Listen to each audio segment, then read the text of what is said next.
Yo! What's up? Welcome back to my YouTube channel. For today's video guys, renovate natin tong kwarto ko. Yan. So as you can see, hindi pa ganun maayos. Nasa humble pace pa. Ako lang gagawa siguro. Papatulong na lang ako dun sa pinsan ko. Bago tayo magsimula guys, ipapakita ko muna sa inyo yung kwarto ko. Actually guys, wala akong idea sa pagkikisame. Anood lang sa YouTube pero sa tingin ko, kaya ko siyang gawin. Sa tingin ko lang. Pero doon tayo natututo guys. Tsaka gusto ko rin kasi parang matuto ng mga bagay-bagay. So tayong gagawa, tayong magkikisame. Nanood lang ako sa YouTube kung paano. And bumili na ako mga gamit ko din pala. I-unbox natin to ngayon. I-unbox natin ngayon or siguro separate video na lang. Ito niyan, ito yung working space ko guys. So simple lang, di ba? Sobrang humble. Ito yung kama ko. Yan, dyan ako tutulog para after ng work, diretso higa. Di ba? After ng shift, diretso tulog. Eh kaso, syempre, gising tayo ng night, buong gabi. Tapos, during the day tayo natutulog. Minsan ang init, sobrang init sa tanghali. So, imbis na makatulog pa tayo, nagigising na tayo. So, ginigising tayo ng init. That's why, gusto ko siyang i-upgrade na lagyan ng kisame, no? Tapos, yun nga, bumili tayo ng aircon. Ayun siya. Siguro dito ko na lang siya ilalagay. Kasi balak ko dito lagyan ng low bed pare. So, kama sa taas, sa baba, working space. So, yun yung gagawin natin. Pero, for the meantime, ang gagawin muna natin is lalagyan ng kisame. So, yun muna yung gagawin natin ngayon. So, ngayon, ilalabas muna natin yung mga gamit para yung pagkikisame, magawa natin na maayos nang walang sagabal na. So, yun. Let's go! Yeah. Dumating na nga din pala yung materials na kailangan natin. Carrying channel tsaka metal faring. Tapos itong hard deflex mga par at wall angle. So kailangan natin to. Tapos ipapakita ko na lang yung iba pa mamaya. For now, ilabas na natin yung mga gamit.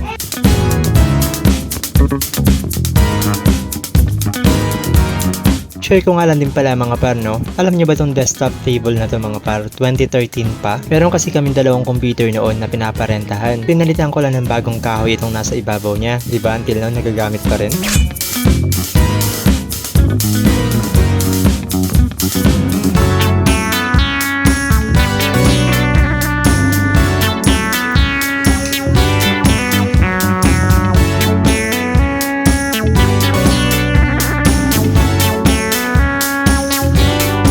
Pakita ko nga lang din pala sa inyo mga par kung bakit nilalagyan ko pa ng foam sa gitna. Ramdam mo na kasi yung mga spring sa likod mo kapag di mo nilagyan. Imbis na masarap yung tulog mo at maganda yung gising mo, hindi. Dahil pag gising mo par, masakit na yung likod mo talaga.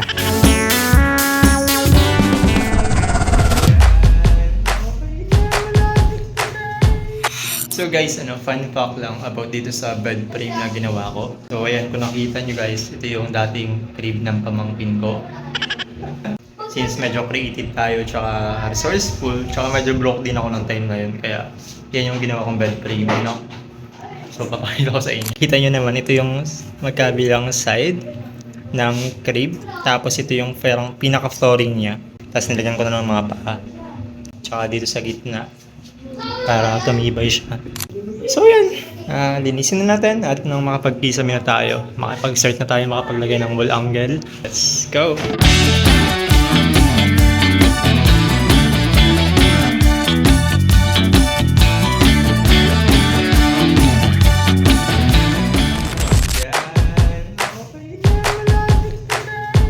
At tinawag ko na ngayon pinsan ko mga par para masimulan na namin yung paggawa dito sa kisame. Ginagamitan pala namin to ng leveling hose para pantay yung pagguhit. Para pantay din lahat ng side at mailagay yung wall angle ng pantay. Ginamitan ko nga din pala ng pangguhit ng mga par yung pinipitik yung merong parang ink na nilalagay. Papakita ko na lang dyan sa screen kung ano yung itsura niya. Inilapat ko na rin yung wall angle, may mga butas na yan. At ganito nga pala yung pinambutas ko. Ilalapisan natin or mamarkahan natin sa dingding para alam natin kung saan yung bubutasin natin or i-drill natin. Medyo nagka-problem nga pala tayo sa part na to dahil yung drill ko mga par ang hina pagdating sa wall or sa mga dingding na semento. Pero pinagtiyagaan na lang namin, ginamitan na lang din namin ng martilyo. Binutasan muna namin gamit ang pako para mas mabilis mabarina or madrill. At after a few minutes ng pagtitiyaga, naikabit na rin namin tong isang wall angle dito sa side na to. At syempre kahit yan palang nagagawa natin, merienda muna tayo.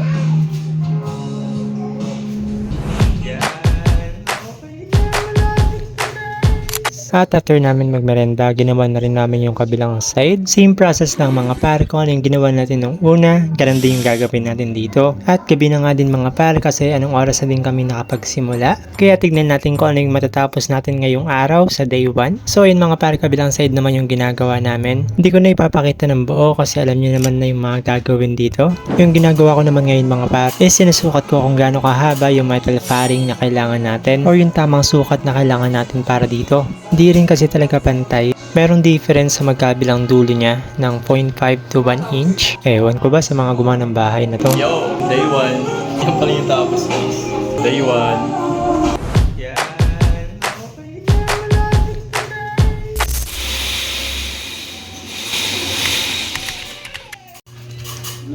Yo, it's day 2 at ngayon naman mga par, magpuputol tayo ng mga metal fairing base sa sinukat natin kahapon. Nilalagyan ko nga din pala ito ng mga palatandaan since magkakaiba nga yung mga sukat nila para hindi tayo malito at alam natin yung dapat mauna. Dito nga pala natin ito ilalagay mga par at tinry na din natin kung tama ba yung sukat or lapat siya. Yung pagitan pala mga par or distance kada metal fairing is 16 inches.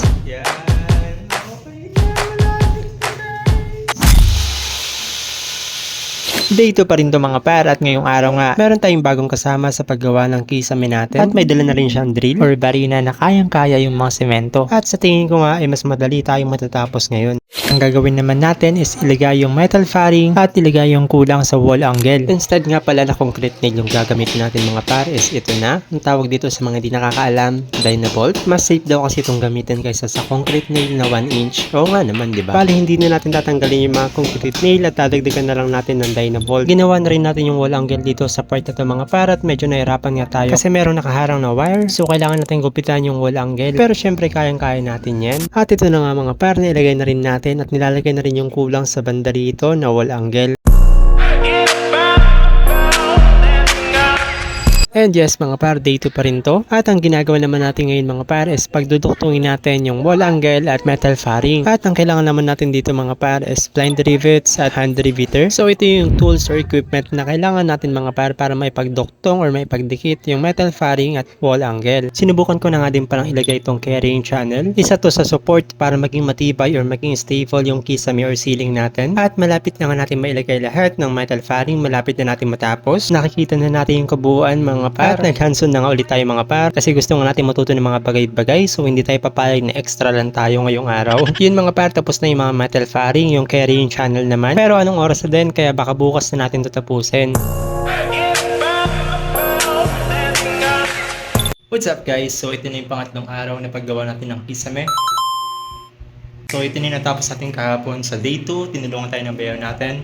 Nakita nyo na concrete nail yung nilagay natin which is yung di uno lang na pako na concrete nail. Sabi niya nga tumudulas daw kasi ito kaya hindi ganun kasi lalo na mabigat yung Hardiflex, yung 1/4 kasi yung Hardiflex na nabili ko. So mabigat yun. So pinalitan namin ng ganito. Dinagdagan na lang namin ng ganito, Dynabolt pare. Ayan guys, okay na yung mga wall angle natin. Ayan. Tapos okay na rin yung mga metal fairing natin. Itong metal fairing yung paganyan. So ang gagawin na natin ngayon pangatlong araw, day 3. Itong carrying channel pare. Yan. Itong apat na to. Yan yung carrying channel. Tsaka medyo support siguro sa kahoy. Nag-downgrade nga pala tayo sa Hardiflex kasi 1/4 yun. Meron pang mas manipis dun eh.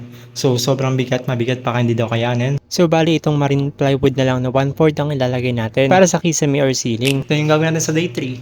Yung carrying channel tsaka unting support. So simulan na natin. Yo mga par, day 3 pa rin to. At ngayong araw, solo muna natin gagawa ng kisame. Kasi yung pinsan kong college mga par, may pasok siya ngayong araw. At yung bayo naman natin par is may trabaho. Bali napadaan lang talaga siya kahapon mga par. Kaya solo muna natin ngayong araw. Tapos yung drill pala mga par, nadala ng bayo natin kahapon is iniwan niya muna dito. Ang kaso lang mga par, hiniram niya lang pala yun. At kukunin niya din mamaya pagdaan niya dito galing trabaho. Kaya kailangan natin sulitin yung paggamit ng barina ngayong araw. Dapat matapos natin ngayong maghapon. Mabutasan na dapat natin yung mga bubutasan natin sa dingding ngayong araw.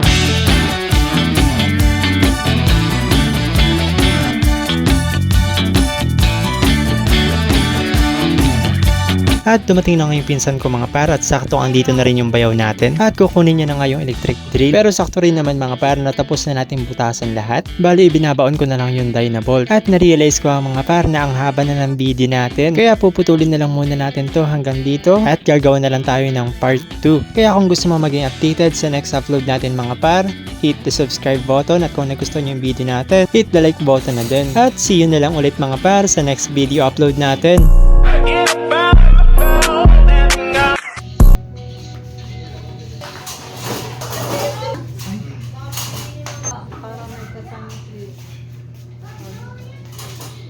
Ah, pwede. Hindi naman ako, di. Hindi na yung okay.